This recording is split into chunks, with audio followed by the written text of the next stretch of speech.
I thought I knew my husband's tells. When he lied, his left eyebrow twitched ever so slightly. That's how I used to catch him in harmless fibs, like sneaking cookies or blaming the cat for a broken vase. So when he came home from his golf weekend, smiling, sun-kissed, and relaxed, I didn't see a single twitch. He kissed my cheek, dropped his bag, and passed out on the couch like someone with nothing to hide. Until I did the laundry and pulled a hotel keycard from his pants pocket. That wasn't part of our game, and it wasn't from anywhere near a golf course. We've been married for 7 years. Not the kind of marriage you see in movies, no grand romantic gestures or whirlwind adventures, but stable, comfortable, familiar. He was my best friend once. I used to tell people that. Believed it too. Our routines were carved in stone. Thursdays were grocery night. Saturdays, he golfed with the same 2 high school friends he always swore weren't as good as him. I never questioned it. He'd text me updates from the course, send a selfie now and then, always the same group photo at the same lunch spot afterward. But looking back now, it all feels too perfect, too rehearsed. He'd started pulling away about a year ago, but it didn't feel violent or sudden. It was quiet, like a slow fade in a photograph. Intimacy disappeared into handshakes. Our talks shifted to logistics, bills, schedules, errands. Not dreams, never feelings. Just survival. I blamed myself at first. Maybe I'd become too focused on my business. Maybe I wasn't as affectionate. Maybe I let myself get too comfortable. I even bought new lingerie a few months ago, tried to reignite something that had clearly flickered out. He smiled, said, "You look great." But there was no spark in his eyes. I let it go, because that's what you do when you love someone. You wait, you hope, you stay. And when he left for another one of those weekends with the guys, I actually smiled, told him to have fun. Because I didn't know that part of me would never come back with him. I wasn't snooping, I was doing laundry.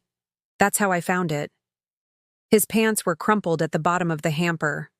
I reached into the pocket absent-mindedly, expecting receipts or gum wrappers, not a plastic hotel key. I turned it over in my hands. Valley Suites. No golf resort by that name, I was almost sure. But anxiety makes you doubt everything, even your own reality. I Googled the hotel as soon as he left the room. It wasn't even in the same city as the course he claimed to be playing at. That night I barely slept. All I could hear was my own heartbeat and the whir of my thoughts spinning like broken machinery. Maybe it meant nothing. Maybe one of the guys booked a room elsewhere. Maybe I didn't even finish the excuses. I knew. Something was wrong. Very wrong. The next morning, while he was in the shower, I picked up his phone. We'd always had open access. No passcodes, no secrets. Except now, he'd changed his lock screen. I stared at it for 5 full minutes, trying birthdays, pins, even our anniversary. Nothing worked. My stomach dropped. The man I used to share everything with, my fears, my future, my body, now held me out like a stranger at the door. But it turns out he wasn't as clever as he thought. Later that week, while syncing a new device to our shared iCloud, I noticed a photo stream that didn't look familiar. A hidden app buried in the Utilities folder, quietly uploading selected photos to the cloud. Discreet, if you didn't know where to look. I opened it, and what I saw made my knees buckle. Photo 1. My husband, shirtless, in a hotel bed. A woman's hand rested on his chest, thin fingers, red nails. Photo 2, taken from behind. A blurry shot of the same woman standing in the hotel room, wrapped in a robe, pouring herself wine like she belonged there. Photo 3, him, smirking in the mirror, fully dressed, like someone proud of what he'd just done. I stared at the screen so long I thought I'd forget how to blink.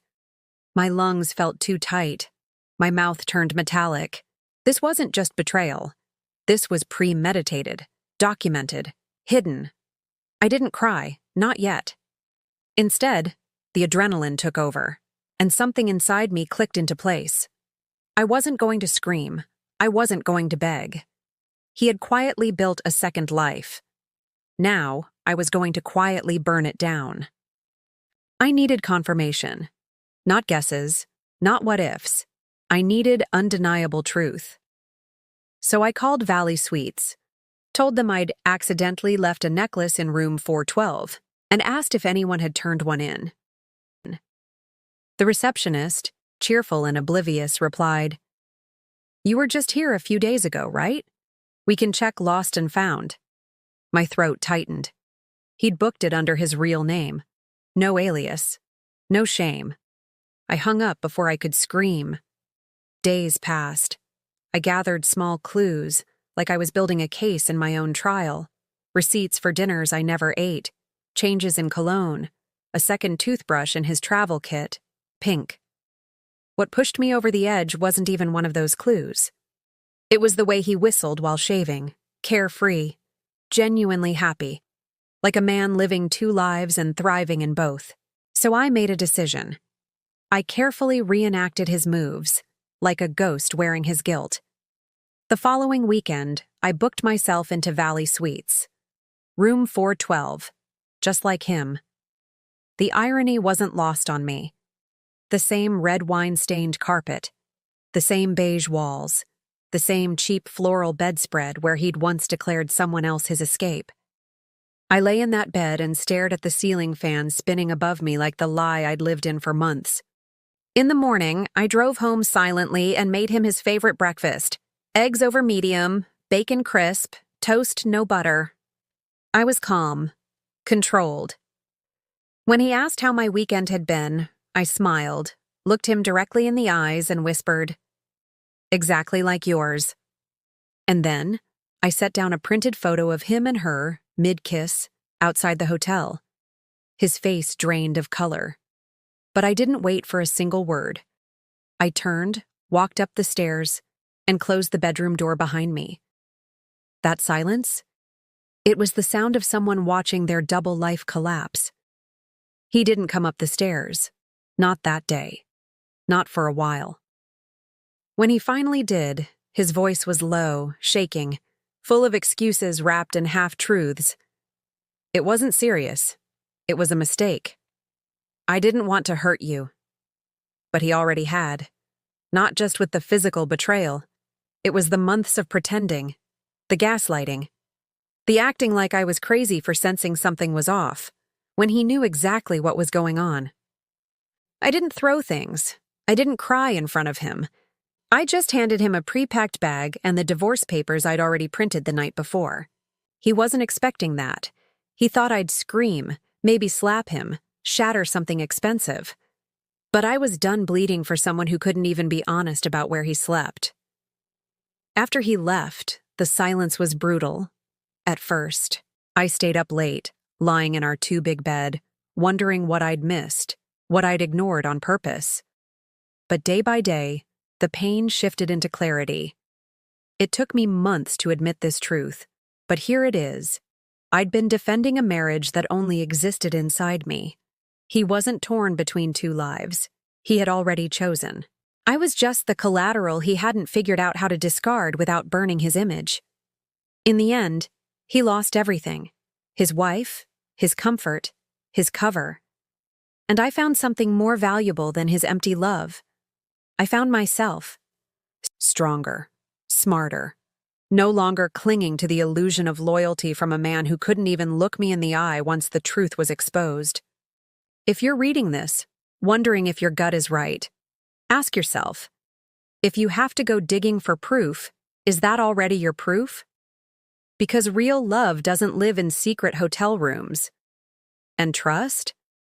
Once it's cracked, it never shines the same again.